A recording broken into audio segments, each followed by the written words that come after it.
And we are back, everybody. Dirty and Driven Podcast. That's where you found yourself today.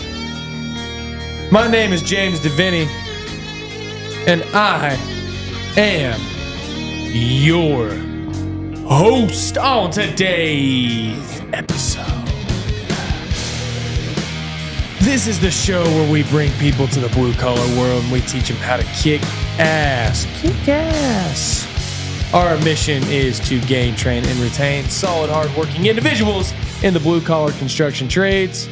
But we do that by not boring you to death with statistics, with boring shit, with long, drawn-out stuff. Long, drawn-out intros. Long, drawn-out intros. We do that by entertain. Today, and all days, I am joined by Heartbreaker, World Shaker, Mr. Brownstone himself. What? Gain, train, retain. Oh, okay. Instead of GNR, we're GTR. Okay. Instead of GNR. Gin, tan, and laundry. Yeah. Or laundry. Gain, train, retain. We either have the GNR or GTR. Casey D in the house, everybody. How are you? I'm good, man. We just got off of a holiday. I would say probably maybe my favorite holiday. What about you? Very important. Yeah. But I mean, just like festivity wise, I mean. Oh, yeah. Yeah. Yeah. Yeah. Yeah, nothing better. Yeah. I feel like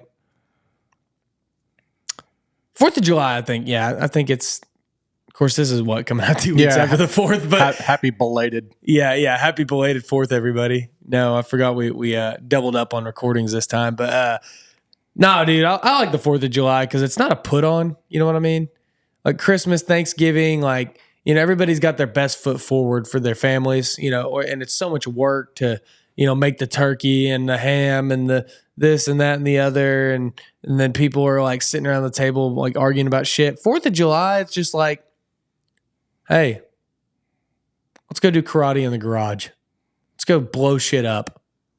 That's kind of the vibe. Yeah, it seems like you don't have to put your best foot forward for the foot. You know what I mean? You don't need to have on your 3-piece suit.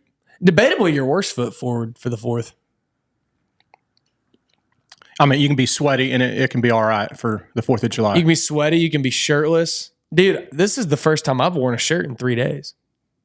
I noticed you rolled into the studio without your shirt on. Yeah, I didn't have it on coming into the studio. Yeah. You know what I'm saying? But yeah, man, I just wanted to let the people know that I am huge in Japan. It is open for interpretation as to what that means. I think that's a psyop against to claim that all Asians are little. Are you talking about what kind of little? All forms of little. Okay. So you think that they're actually packing?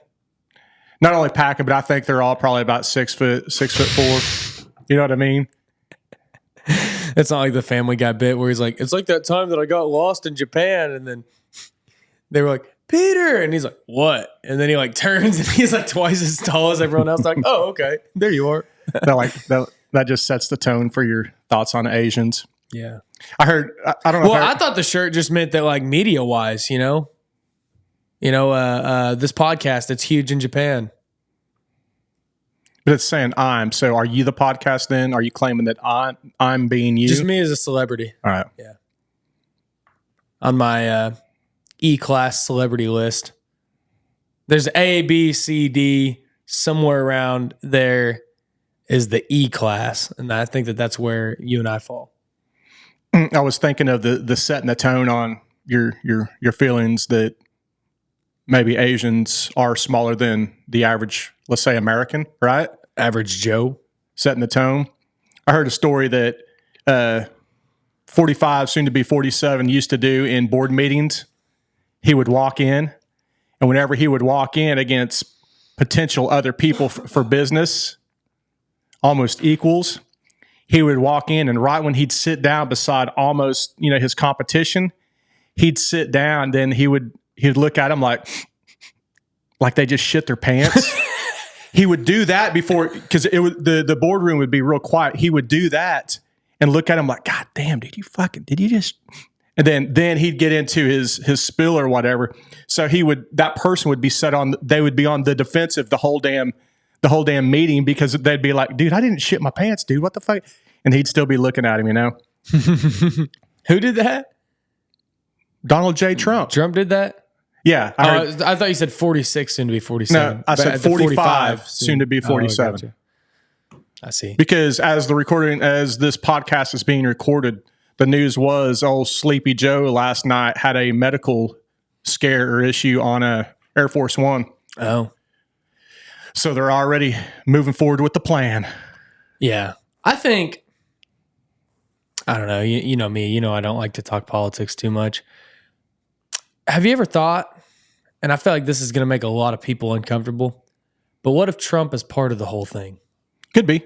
I mean, what if that's the plan, is like, yeah, we're going to get him in and swing it back that way, but he's actually doing shit to make it, yeah, to go with the narrative, but you feel like it's not.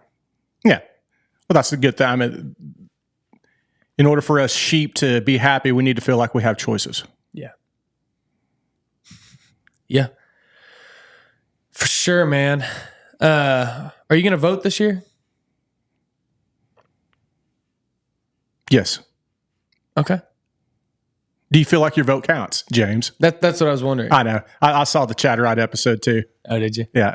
No, I was just wondering. No, I mean, I've seriously, I have that thought all the time. I mean, and look, I mean, presidential wise, in Oklahoma, I don't think your vote counts for much, because we're not a swing state.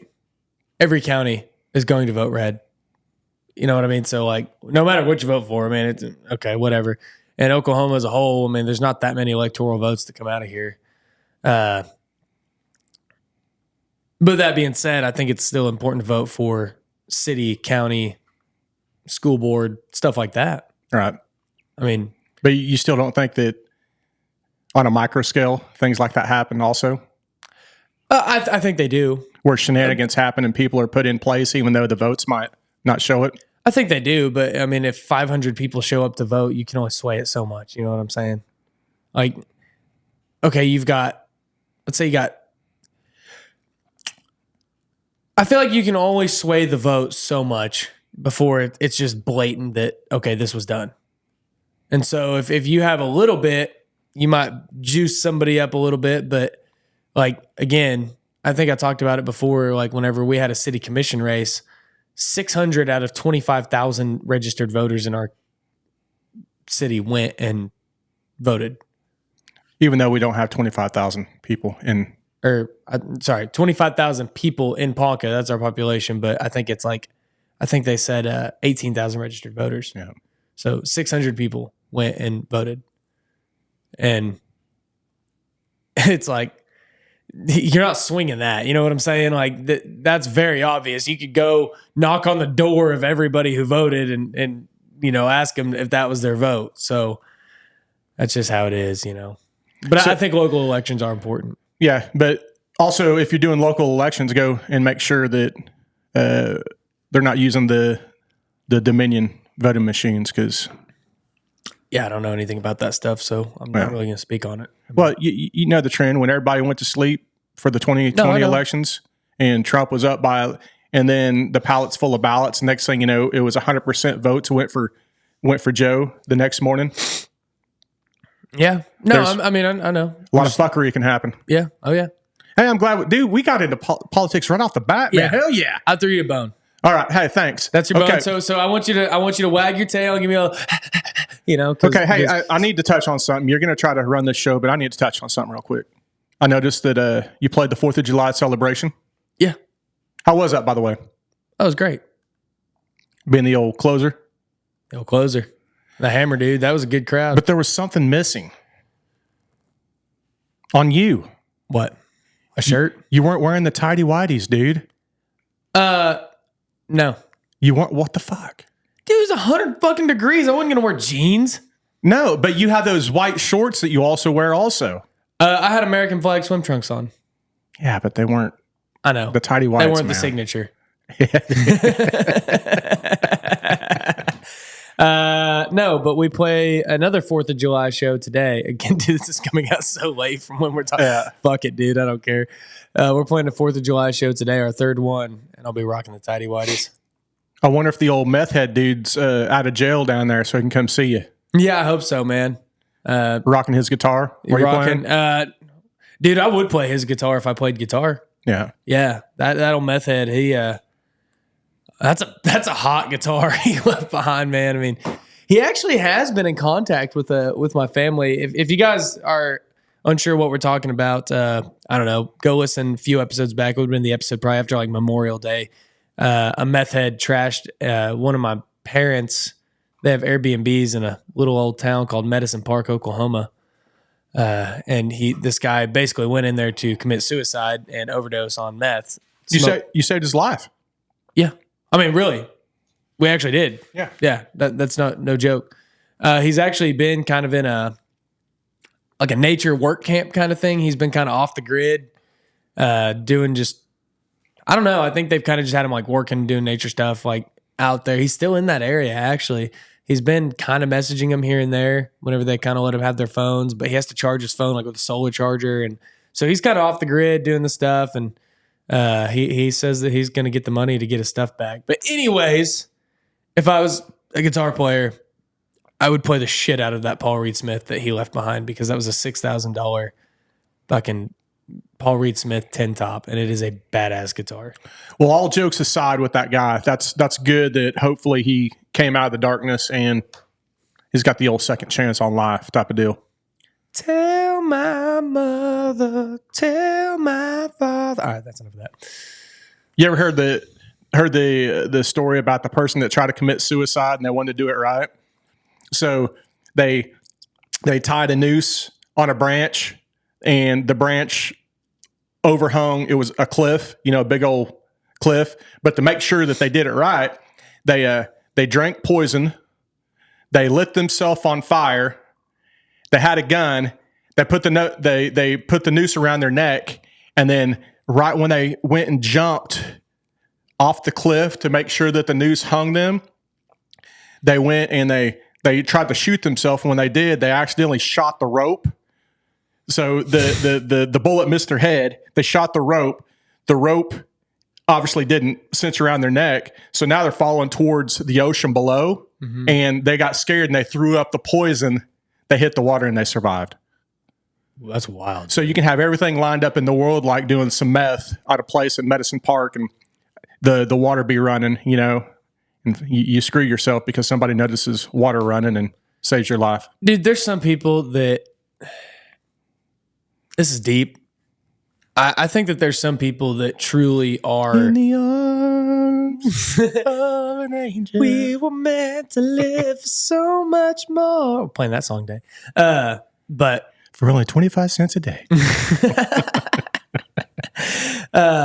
No, dude, I think that there's a lot of people that truly have a purpose in this world, that no matter what they try to do, no matter where they feel, they really do have like God protecting them. I think everybody does to an extent, but I think that there's some people that have to have a story like that, hey man, I drank poison. I tried to hang myself and shoot myself at the same time, and it worked out perfectly. It didn't happen. I didn't die. And like now that person could be such a force for good in this world that most of us could never have that kind of reach or impact that person has now. Yeah, then they've got a story that they could hopefully pass on to others that might be in the same situation. That's what I'm saying. Yeah, I mean that's like you can reach a different caliber of people. It's like I have a friend Carl, man. He's a good dude, and he spent all of his 20s in jail. He was a gangster. He was not a good dude, and he can reach a different class of people. Or my buddy Bill, who's an electrician, who we need to get back on this show. He's been on the show before, but they just have a story that nobody else can tell because, like Bill, he was incarcerated for many years. He's done some bad stuff, and now he has a large electrical company, and he's a very respected guy, and he can reach a different class of people. He can go to those people in jail and say, hey, man, this is what I pulled myself out of, and you can do it too. And I think that that's just so incredible whenever, obviously you hope nobody ever gets to that point of their life that they're going to try and poison, tank, shoot themselves. But if they do, if that does happen, you hope that they can spin it and use it for good. Yeah. And there's people that maybe you don't try to kill yourself, but you have other instances. I got smoked by a car when I was 10 years old and walked away with a skinned knee. Should have fucked me up totally. And I look back, I think of that a lot, and I think, dude, I was lucky. That car was going 30 miles an hour through a school zone, nailed me crossing on my bike on a crosswalk. And I think of that all the time, and I go, dude, I should have been severely messed up right there, and I walked away with a skinned knee. So what can I do today that will make the world a better place? Because I shouldn't be here.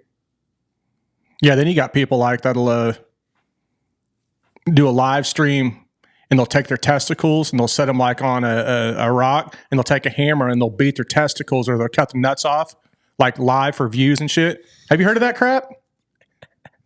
Have you heard of that? I know that happens. Yes. So, but that's good that they do that. If they do completely cut their balls off, because we don't need them reproducing. Yeah, that's great, man. Because we don't want those people reproducing. God damn, son. Dude. I can always count on you to tie it back in. Dude, we started off, I'm at hot and heavy, man. We got to back off a little bit. I love it, man. I love it, dude. So I'm gonna mark out the tidy whitey. Yeah. Oh, you've got a list too. Cool, yeah. Cool. Dude, I have a pretty funny story.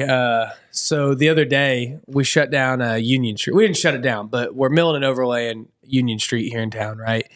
So we've got traffic control set up, right? Monday morning, we go out there, we're milling. So, and milling means you're tearing it up. Yeah, we're grinding it. Okay. Yeah. You go through, you see the big milling machine, they grind it up, right? So we mill it down. In this case, we're actually going down 3 inches, and then we're going to do an asphalt leveling course and then asphalt overlay on top of that. So it'll be good, solid road with good oily mix in between. I won't get into all the specs on that. If you guys want to hear more, hit me up, and I will gladly talk to you about it. Anyways, we're doing that. We have flagmen on each side. We have all the road work ahead signs that you can dream of. And this cop comes up. She's like a little short female cop. She comes up to the guy flagging in the middle of the road. The side of the job he's on, you can't see any of the construction because there's kind of a little bit of a hill. And I think that they had a truck parked there where they were flagging at, just to kind of let traffic, just to give traffic something to see other than a guy in the middle of the road. And she comes right up to him where he's got a stop and slow sign, and it just says stop. And he's just standing there. And this cop walks up to him. She gets out of her car. She comes up to him. She goes, "Sir, can you get out of the middle of the road?" And he goes, "What?" And she's like, "Can you get out of the middle of the road?" And he goes, "No, I can't get out of the middle of the road." And she's like, "What do you mean you can't get out of the middle of the road?" He goes, "It's a construction site." She's like, "Okay, do you need to be blocking everybody off?" He goes, "Yes, it's my job." He's like, "No, I can't get out of the middle of the road right now. Just like you can't just go take off of your job right now." She just kept like kind of arguing with. He's like, "If you need through, turn your lights on and we'll flag you through. But what do you mean? Can I just get out of the middle of the road?" So I thought that was quite humorous myself. So who had jurisdiction on that then? I mean obviously he's in the right. Dude, a cop has to abide by the same traffic rules. The only time that they really have exception is if their lights and sirens are on. I know, but I can see that normally flaggers, we've talked about this before, are normally the lower of the totem pole people. Normally. Not in this case. Okay, but for instance, normally he's like, dude, I just got hired on yesterday, and this cop's telling me to get out of the. What do I? I'm happy. So the guy that was flagging had to use the bathroom. So it was one of our more experienced operators that were filling in for him during the few minutes it took him to drive to the porta potty on site and use the bathroom and come back. So I'm really glad it was him and not, because I mean, I look at myself on the first day of my job, I would have been like, yeah, it's a cop, somebody of authority, right. I can get out of. I'm not sure that I'm supposed to, but I guess I could. Yeah. Then you'd caused a wreck or caused a serious cluster whenever the other lane of traffic's driving this way and the cops trying. But that'd have been great if the cop drove through. And I know the stuff ain't like quicksand, but let's say the cop did drive through the fresh goodie, and got stuck. It'd be kind of funny. But then it wouldn't be funny because then it would have been on the taxpayer to pay for the tow job, then the clean job, then all that crap. Oh, fuck no, it wouldn't. Oh, actually, well, yeah, it would. Yeah, it would. I was going to say, I was like, yeah, you said the taxpayer. Yeah, because it was a city vehicle. Either the cop would have to or the city of Ponca would have to. Yeah. So I thought that was absolutely hilarious, dude. I was just like, what? I was like, he was telling me that story. I was like, what do you mean? Can you move it? I was like, fuck no. I was like, I commend you for doing it right, Well, maybe for your next Monday morning meeting, that's something you make sure you go over with your flaggers, saying, under no circumstance. Oh, that's a good idea. Here's a scenario that just happened the other day. Yeah. But, dude, I never thought about that. No, I didn't think about that either. I mean, that's that's good. Thanks, Casey. That gives me something to talk about on Monday morning that's not boring bullshit. But obviously, you'll have exceptions too. I mean, right. I mean, if their lights and sirens are on and there's an emergency, then okay, you can accommodate. Yeah, you can accommodate. Yeah. I mean, you can accommodate somebody going through. I mean, but you don't want them. I mean, like me, most of the time, I turn my lights on and I blow right past the flagger station because it's my work zone. I know what's going on. I drive slow. I watch out for the pilot car, make sure, and I'll pull over into the shoulder. Or in this case, there's not shoulders, but I could pull over somewhere, get out of their way to let the other traffic pass. But yeah, dude. I mean, a cop doesn't know what's going on. What color are the flashing lights on your truck? So I actually bought a deal. I think it's called a Z Flash. And there's two different ones. There's a Z Flash or Speed Turtle. I think the Z Flash is more for like your Fords and the Z Turtles for the Chevys and stuff. But I can plug it into the computer on my truck. Mm-hmm. So it's actually just my headlights and brights and fog lights and stuff. Oh. And then it'll make them all flash different cadences and stuff. So it's pretty cool. I didn't know if it was colors because did you know you can't have red and blues on your vehicles? You're not supposed to. Well, you can't. Yeah. I mean, a lot of construction people do in the work zones and nobody says anything. Yeah. ODOT has them, actually. Oh, do they? You're not supposed to. I think if you're in a work zone, I don't know if there's a law against it, but I think you're kind of exempt in a work zone. Yeah, I just know it falls under the impersonating a law enforcement. Yeah, well, actually, that was something we talked about for a while was buying like an old Crown Victoria or something on our job sites. Yeah. And buying one from Gene's Cabco or something, you know? Parking on the side. Yeah, or like buying an old Charger or something just from an auction and putting lights on it and just parking it on the job site just so people think it's a cop. Yeah, that's a good deterrent. Or even just the speed, the actual speed that you're doing.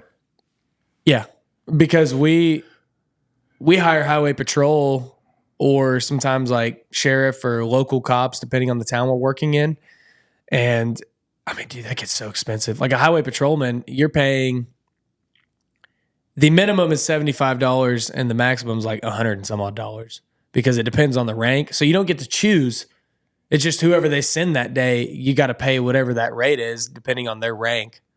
So it gets really expensive. I mean, you're paying $75 to $95 for 12 hours, 14 hours a day. And, if you're working on the highway or something like that, and sometimes if you're on a real busy highway like I-35 or something, you might have two. Now, you're not replacing highway patrolmen, but I mean, if you're on like an old county highway, we still like to have that presence there, like a state highway or something where there's, 30 cars an hour.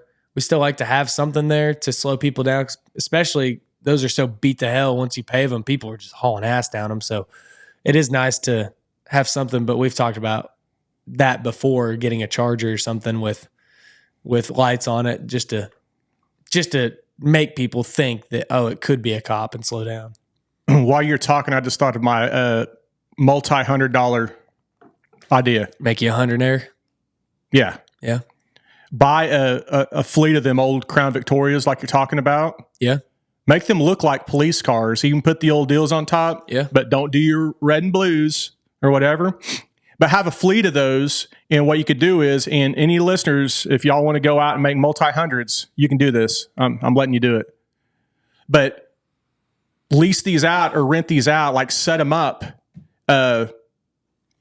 stage them at the entrance and the exit of each construction site every morning. Yeah. No matter what construction's going on throughout the U.S., you can have your dirty and driven Crown Vic construction site police, and instead of paying the hypos salaries, you can have these things set up that look like hypos, but they aren't. They're just fake vehicles, and they do the job. Yeah. But that's your company. That's what you specialize in. Charge half price. You just go and undercut the.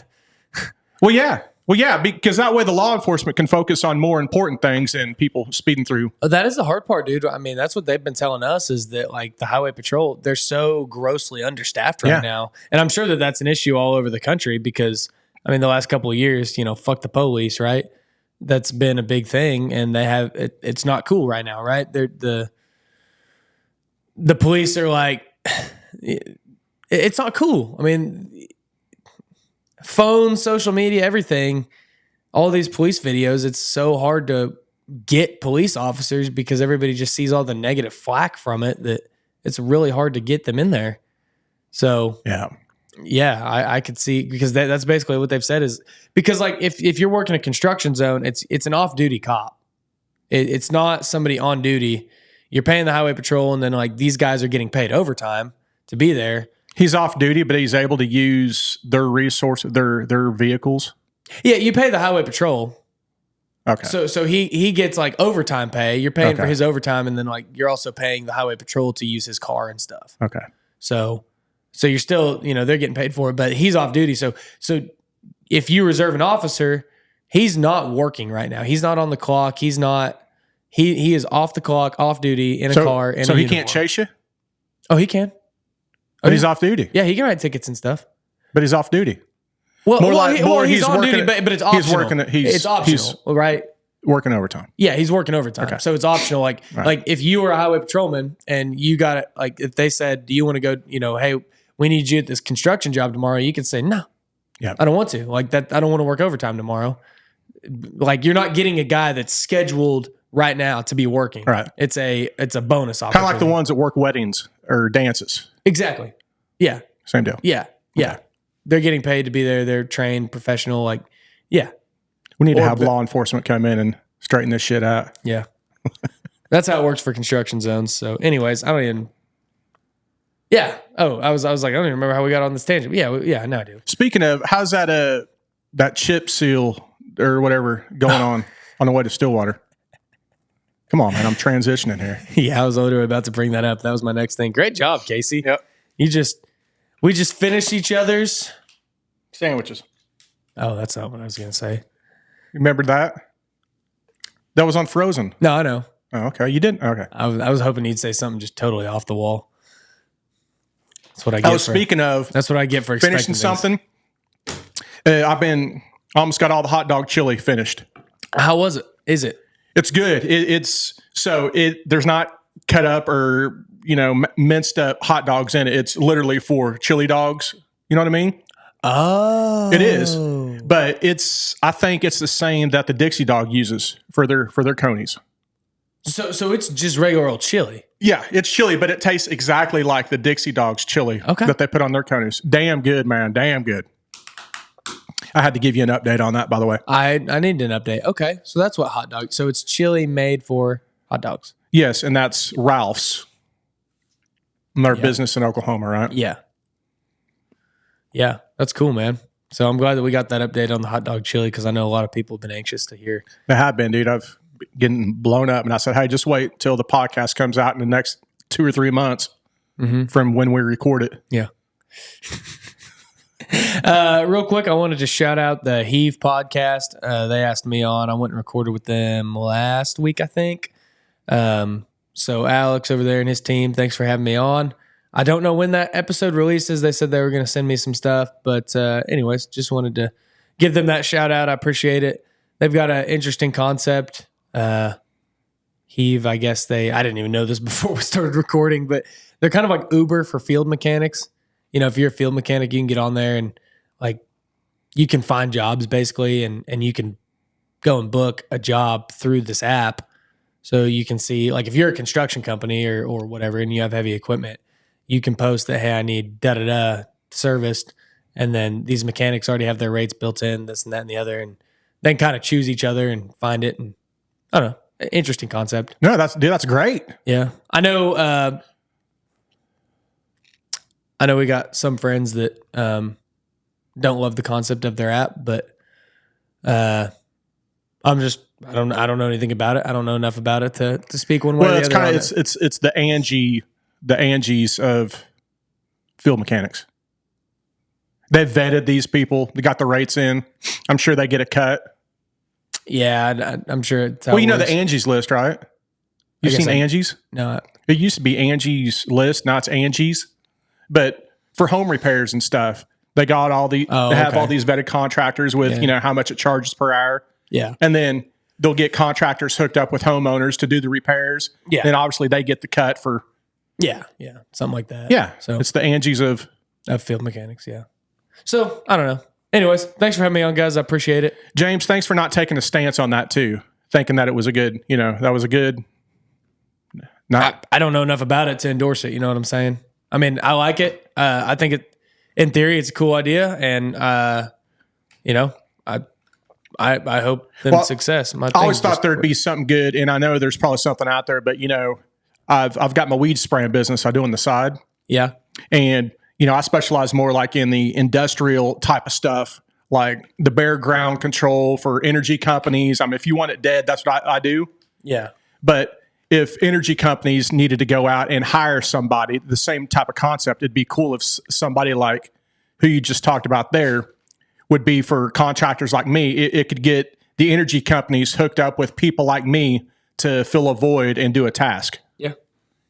Yeah. No, I think it's cool whenever stuff it's just another avenue for work. But anyways, man, so you were asking about the chip seal job, right? My little camera switcher just died on me here. I don't know what happened, but anyways, you were asking about that chip seal jobs out of town. So I posted a video of that on TikTok on the Dirty and Driven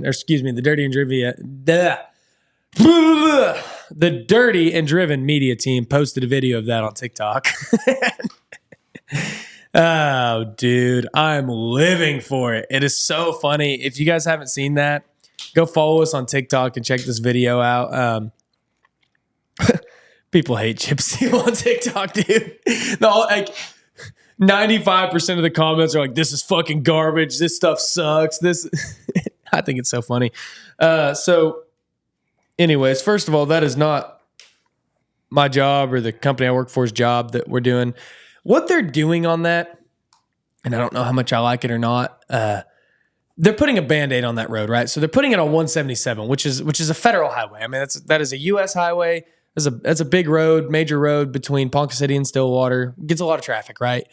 And what's been happening lately is it's been getting, for like the last 2-3 years, these bumps that they come up. And I always have thought that it was old concrete road underneath, and those joints are rocking, and they're starting to hit each other, and it's causing it to bubble up that asphalt on top. What somebody else told me is that there wasn't concrete underneath that road and that there's some sort of soil issue, whatever they use to stabilize that. It's having some weird reaction and it's starting to do that. I don't know. So I still think it's concrete stuff, but I don't know. I haven't seen the roadway cores. I don't know. Is it like tectonic plates that cause earthquakes when they then when they rub, that's when an earthquake happens? Yeah, it's kind of, but on a much smaller scale. We're talking about concrete slabs here. So, so I think that's what it was. I mean, that road was originally built in the 70s. Anyways, so ODOT has a deal, 8-year plan. And what that means is basically they go on and they say they have two different basic ways of funding projects. They have the 8-year plan and then they have the asset preservation plan. So the 8-year plan is, these are the roads we're going to rebuild, or we're going to add shoulders to, or we're going to build new, things like that. That's like the big construction projects that you see. And then you have your asset preservation plan, and that's like, protecting the roads we already have. Like there's a lot of different pavement plans that they go off of and things like that. So anyways, sometimes you have just maintenance budgets that are a lot smaller, and it's how can we preserve the life of this road? It's going bad, but we're going to totally lose this road if we don't do something to seal it up, mitigate and help. Right. Lipstick on a pig kind of thing, because it might be one of those deals of, well, this is in the 8-year plan, but this isn't going to be, we're not getting this rebuilt for 7 more years. If we don't do something now, it's going to get just undrivable. So chip seal is the shark bite of the paving industry. Well, hold on, I'm getting there. So basically what this job is that went viral on TikTok and people are bitching about, that's actually a scrub seal, which is where you basically chip seal it, but the only difference is you spray this thick oil down and then you pull this big broom mechanism behind it, right? And if you saw the video, it's literally a bunch of like push brooms that they welded up onto this thing shaped like an X, and it pulls it through. What that does is it works that oil into all the cracks to hopefully seal the cracks, and then they come through just like they would a chip seal with a chip spreader, and they lay it down, and then they sweep it off after. Now, this was a dusty fucking job, and a lot of chip seal jobs are. So, people are driving through and there's all that loose rock on top and it's breaking windshields and chipping paint. And people are getting mad because it's on a highway. And so people are bitching on the Facebook community watch page. I don't see why they're chip sealing a fucking highway. Da, da, da, da. Well, actually on this job, they're going to overlay it with asphalt, because you would not want to chip seal a highway like that. And that's kind of what I wanted to talk about real quick. Chip seal is this much material, right? I mean, it's 1/2 inch, if that. I mean, you're using 1/2 inch rock a lot of times, or it's in this Japan-sized material. Yes, it is Japan-sized material. Yeah. Huge in Japan, actually. Huge in Japan. So you use the chip seal. I'm not a chip seal guy. I am. It has its place and it has its purpose. I don't like that counties and stuff like that use it, but a lot of counties and state districts and stuff like that, they are poor. They do not have money, and so they have to do something on some of these roads.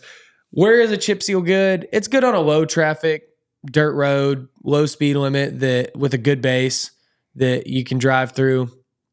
They did it at Lake Ponca, that road going around all the docks and stuff. Mm-hmm. That's chip seal on dirt. I mean, if you remember a few years ago, they did it out of my house. Yeah, but didn't you have a paved road? No, dude. When I moved out there, on my road itself, it was dirt, and when it would rain, it would rut, and you would get stuck. Yeah. So no, it's nice now. Yeah, if you have a decent base, chip seal is really great for that. But that's not a high speed road, right? Because you pick up all those little rocks. Well, for me, it is. Yeah. I got shit to do. But there's not people driving behind you all the time, and tailgate. Yeah. I mean, if it's a high traffic road or a high speed road, that's bad. Because you're going to throw shit all over their stuff. But if it's a high traffic road, you hope it's asphalt or concrete.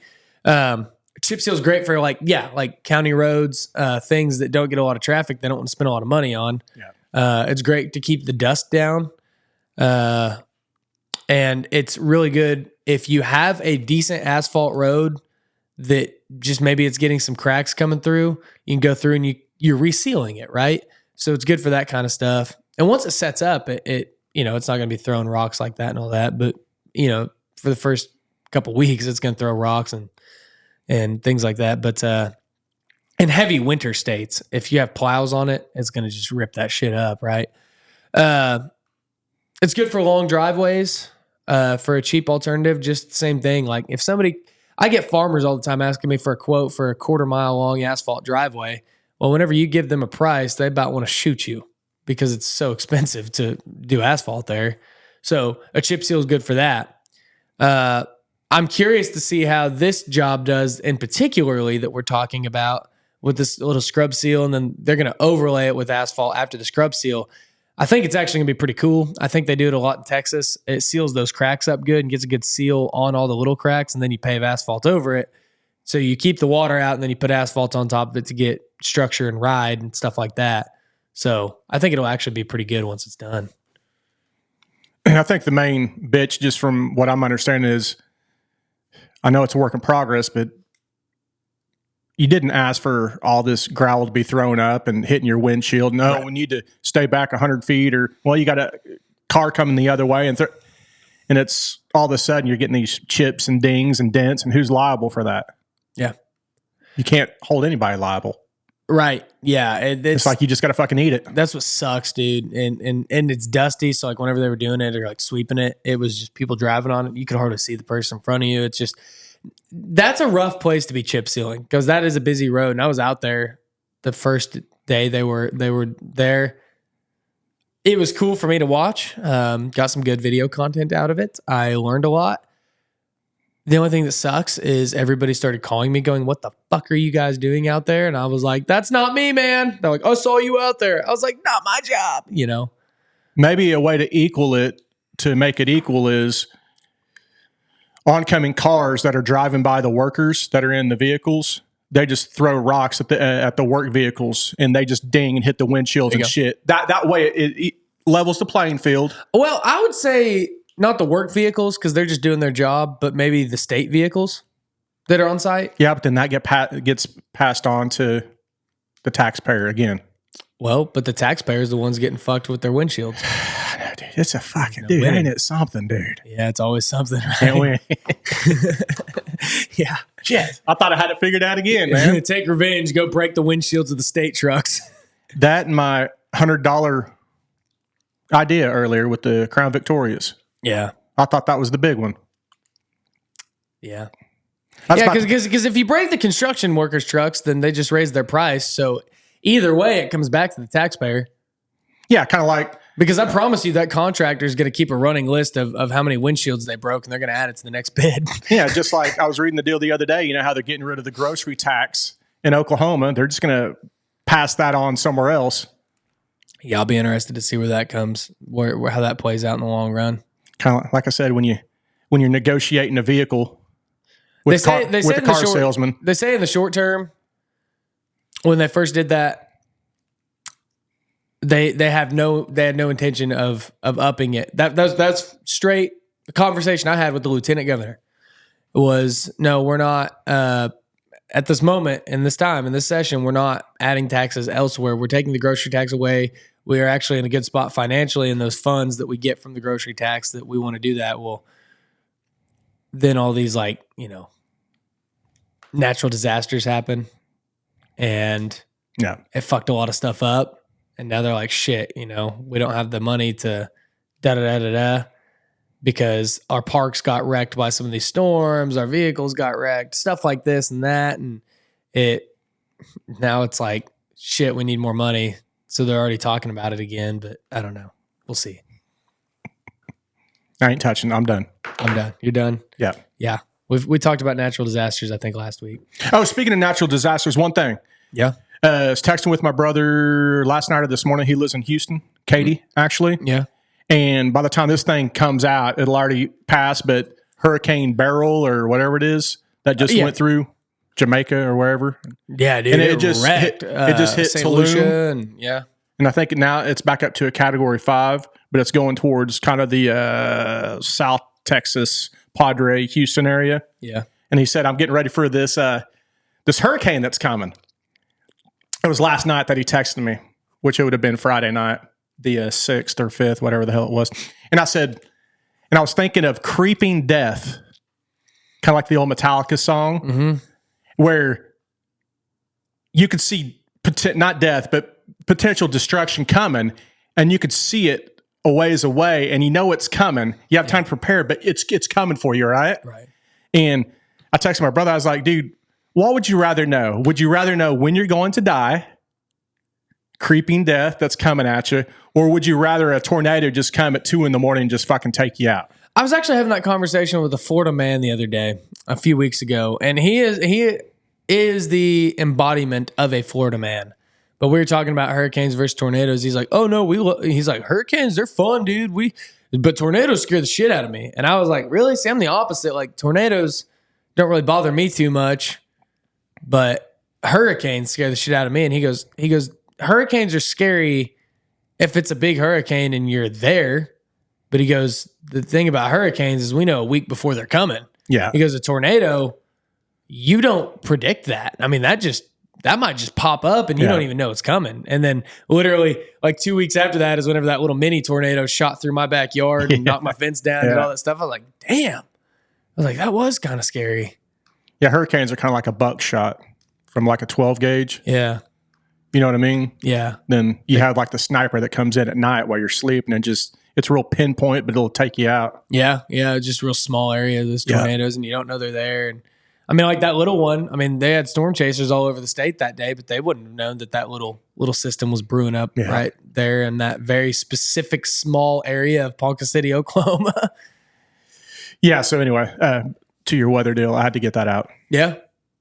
No, that's true. I don't know. I don't know, man. I don't know which one I'd rather have. I can mark that off my See, because like where we live, like tornadoes, knock on wood, like they don't, like I've seen tornado damage. I've seen trees fall onto houses and stuff, but I've never seen like mass destruction of our town from a tornado. Now, just up the road in Barnsdall, Oklahoma, they got wrecked pretty good a few weeks ago, that same night that I'm talking about. But like specifically where we're at, they're usually not too bad, but hurricanes, I don't know. That just always scared me. But whenever Victoria lived in New Orleans, she had 2 big hurricanes that came through while she lived there, but she was able to evacuate. Yeah. But ultimately, that's what closed the refinery she worked at down there. Well, and that, I don't know if it was a refinery or what, but over in Barnsdall, it was still an energy company of some sort, and they're not rebuilding it. So, which I was a tornado. You saying there's a conspiracy behind this? The weather modification shit that I brought up a few episodes ago. Yeah. There's something to it. They said the hurricane barrel or whatever it's called right now, the Category 5. They said this is the first time there's ever been a Category 5 from like the origination ever, like in the time of the history of from the it didn't. It's not like it built up from a 1, 2, 3, or 4. I might be getting this wrong, but still, then they're kind of showing the geoengineering where the planes can fly, this and that. I think there's a lot of fuckery afoot. Yeah. No, I think there is. There's been some crazy stuff. Did you know that FEMA's almost out of money? I heard that the hurricane took out Tower 7. The World Trade Centers, Tower 7 that, had all the missing trillions of dollars that they said they couldn't find. It was a hurricane. Yeah. It was I'm getting at it. It was a geoengineered hurricane by the CIA, that ended up taking out Tower 7. Yeah. It wasn't, a controlled demolition. Yeah. No, I hear you. It was a hurricane. Hurricane did it. No, dude, it had dirt on the Clintons. It killed itself. Hey, man, Casey, I hear that you got a little buy-sell trade thing going on right now. What are you selling?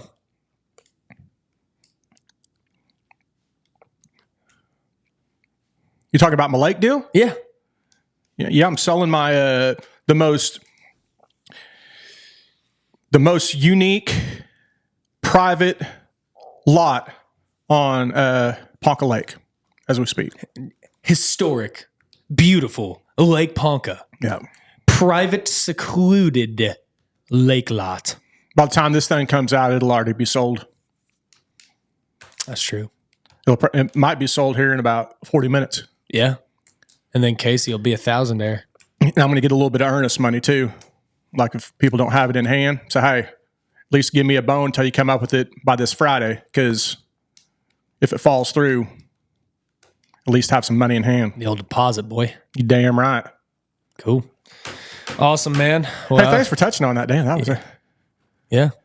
I guess if it falls through, then hit Casey up if you want a lake lot on Lake Ponca. those things very seldom come up. I don't think people realize the vibe on Lake Ponca is just different than like any other lake. Like it's not like you go to Grand Lake, Oklahoma, or any big lake. There's just houses, mansions, beautiful, nice, rich people playground. There's big ass boats. There's huge. Or like even you go out to Call Lake, it's just different. Like there's a few houses, but it's mainly people. You know, there's the marina. It's a big lake. You go, you tie up. Lake Ponca is a tiny lake. I mean, as far as lakes go, it's more of a puddle, but it's big enough that you can go out there for a couple hours. You don't have to make a whole day out of it. You can, and then you can build a cabin. Like I think the biggest cabin you can build, I think ours is the biggest one out there now, and it's like 700 square foot. Yeah, you know, it's not very small or not very big.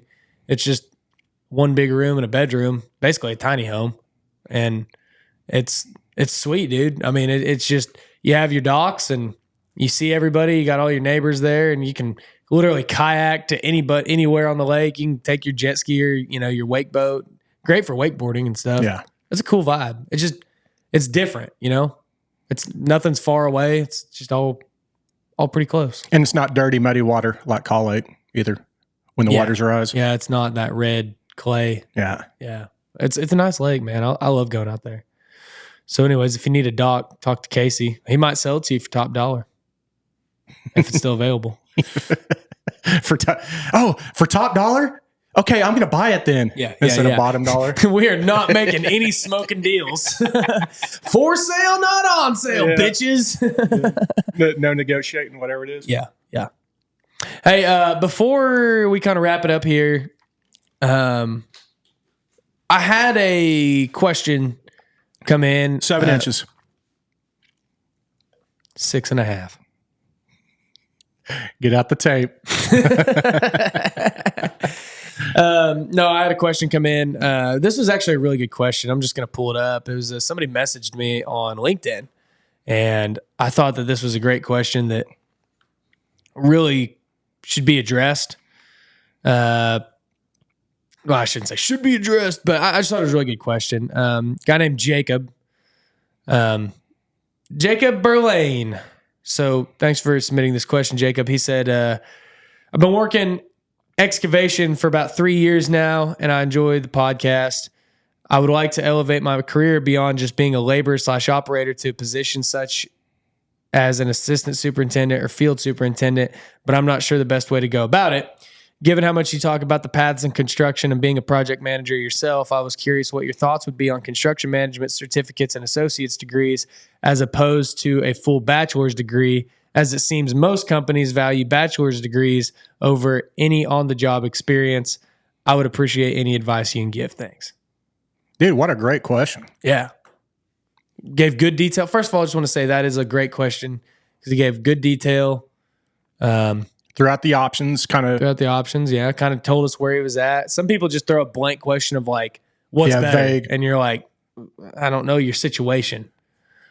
So his question, basically it was, am I going to get to where I want to get by staying with the company, or do I need to step away or get some training or college and spend that money and hopefully be able to get to that position? Yeah. Right? So essentially I'm a labor operator now, and I want to be maybe assistant superintendent, maybe eventually a superintendent. How do I do that? And is it worth getting these certificates or degrees? So kind of just depends, right? I mean, like anything, there's no one great path.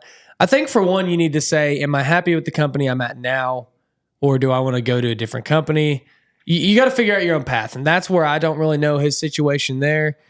But I would just talk to companies, dude. I would go up to your employer or whatever and say, hey, man, this is where I want to go. Can you help me get there? And they might say yes, or they might say, just keep working and we'll keep that in mind. Or you could maybe sit down, depending on the relationship you have with your boss or your owner or whoever kind of calls those shots. You might be able to say, hey, this is where I want to go. This is what I want to do. Can you help me get there? And they say, yes, let's make a plan. Or you might go to them and say, hey, I'm thinking about going to college for this degree. If I do that, would it help me get to this position? They might say, hell yeah. That might even help finance it too. They might. They might. That's pretty much what I did. They didn't help me finance it, but I basically went to, whenever I decided that I wanted to go into road construction, I went to the company I work for. And I did this with several companies. And I said, hey, I'm getting this degree in construction. You know, would that be of benefit to you? And they said, yes. You know, we want you to go through college and we want you to learn and we want you to come out and work for us. And I had several companies say that to me. And in the meantime, I came and I worked for the company that I work for now in the summers, and they put me on a plan to develop me into a good employee that knows the business, that understands. I went and I worked for the concrete plants, and I worked for the asphalt crew, and I worked at the asphalt plant, and I worked on the utility crew, and I did all these different things to understand the big picture of this whole company. And I worked in the office learning how to bid jobs and stuff like that. So that I got a 4-year degree. So I got 3 internships in between. And then I, through school, made a lot of other connections and met a lot of other people that kind of fueled that. So I will say in my experience personally, that 4-year degree helped me because of the connections I made and just some of the experience I was able to have, because getting that degree, at least at Oklahoma State, you know, your classes include a lot of like site trips to different jobs. They include things like going through the water treatment plants or going through the power plants and just seeing different aspects of the stuff and getting exposure to a lot of different things that maybe you wouldn't normally get to see otherwise. So there's benefit to that. Now, I don't know anything about the 2-year degrees. I haven't done it, but I've heard good things about them. And again, I think it just comes down to the employers. For example, like I can tell you when I was in college, the people that recruit the heaviest out of college, like if Jacob, if you're a guy that you don't really care where you end up, you don't necessarily have an employer in mind, like, you know, maybe you're either floating jobs or you are with a company now, but you don't want to hang your hat up on this company, or you want to go travel, or you want to look at moving somewhere else. A lot of times the school you go to, it's worth it to get that degree solely because of the job fair. Now, whenever you have experience like you're talking about and you have a degree, I think that makes you very dangerous. Because if all you have is experience, they have no idea what you can do mentally. They have no idea how you're going to be, you know, bidding a job or doing paperwork, submitting RFIs, how you're going to handle your problem solving, because college teaches you how to problem solve very well, or some of these 2-year schools probably would as well. I mean, it's still college. It teaches you how to problem solve. It teaches you how to think and use your head versus just being in the field. It's just 2 very different disciplines. So that really comes down to you. But dude, the job fair at the end of it, you go to them and you say, look, dude, I've got 3 years experience working in this industry and I've got this degree. When you go to a job fair, they don't even look at your GPA really. They might look at it a little bit. It's important, but if they look at it, they're going to look at your experience and go, tell me about this job. Tell me about that job. Tell me about what you did here. Tell me about your experience here. And they say, okay, this guy's got 3 good years experience under, you know, excavation and as an operator, as a laborer, and he's got this degree. Oh shit. Yeah, dude, we want you to come work for us. That degree opens doors for you. And I kind of hate to say that because I think that experience is more important, but a lot of people do put a lot of weight on degrees.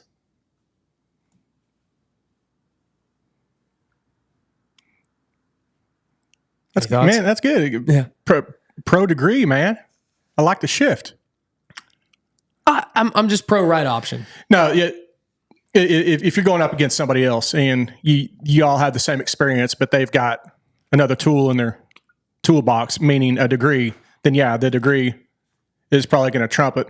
One thing to say on that, depending on what company you're with, there's some companies that have a prerequisite saying you need to have an associate's or a 2-year or a bachelor before you can get this position. Yeah.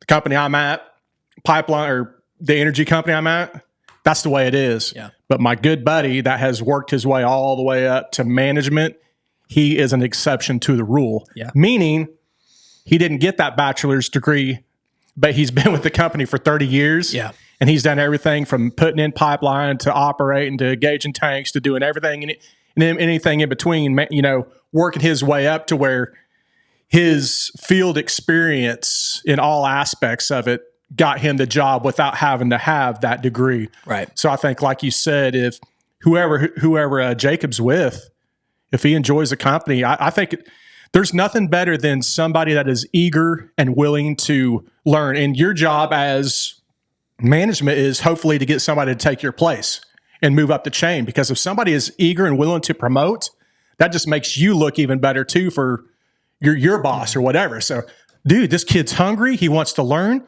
Let's invest in him, whether we put money in for him going to school or if he doesn't need to go to school, but let's start teaching him some of the office stuff and the bidding stuff and everything else.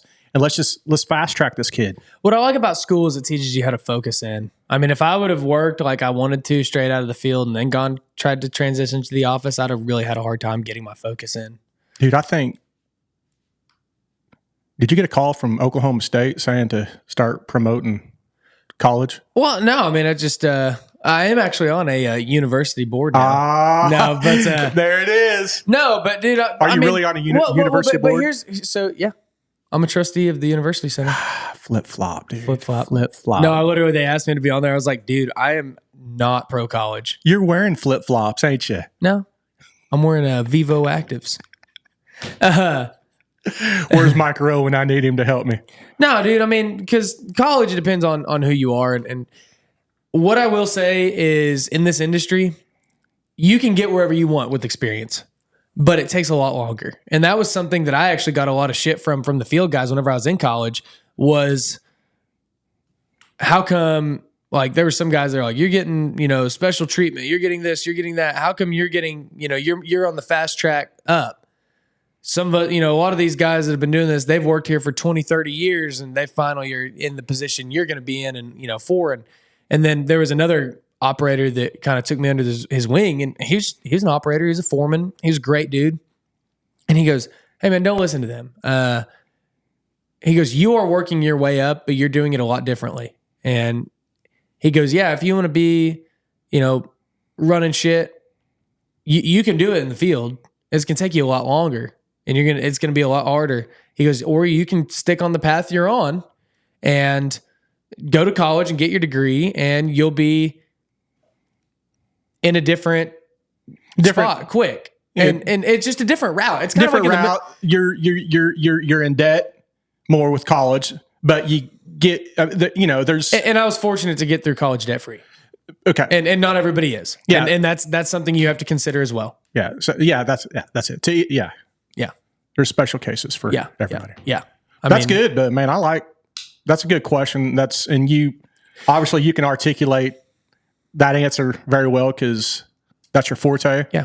That was awesome. But I would not be afraid of a 2-year, sir, either. For me, the 4-year was good because I needed 4 years away from home. I needed 4 years to hit rock bottom, get my ass kicked, and try to dig out of that hole. Now, if you've already taken a few years out of high school and you've just been working, you may not need that. You may have already matured quite a bit. Your frontal cortex might have developed. You might be kind of past that age of going through there. I mean, that's what's great about college is you can go and you can fuck up and you can do all this dumb shit that 18 to 21-year-olds do and not really have much consequences for it. Versus going straight to work where you actually have to like be responsible. That's where it was good for me for 4 years. But if all you're wanting is just that degree and that notoriety that says, hey man, I've got a construction management, construction engineering degree, then 2 years would probably be plenty. If that's all you want, if that's all you're going for is just that notoriety and maybe to get into a job fair, that's all you need. Because I probably could have, and I half-ass considered it, I could have probably dropped out of college after my junior year and said I graduated, and nobody would have questioned it. They would have believed me. I didn't show anyone my diploma. I didn't send transcripts to my employer. They knew me because I'd gone in, I'd talked to them. But I think that those conversations are ultimately the biggest thing you can do is talking to whoever owns the company. or whoever's, running that region, or whoever the big boss is, right? Going to him and saying, hey, this is kind of what I think I want to do. Just call them at the office. Or if you have a relationship with them where you can go walk in their office, just call them up and say, hey, this is my ultimate goal.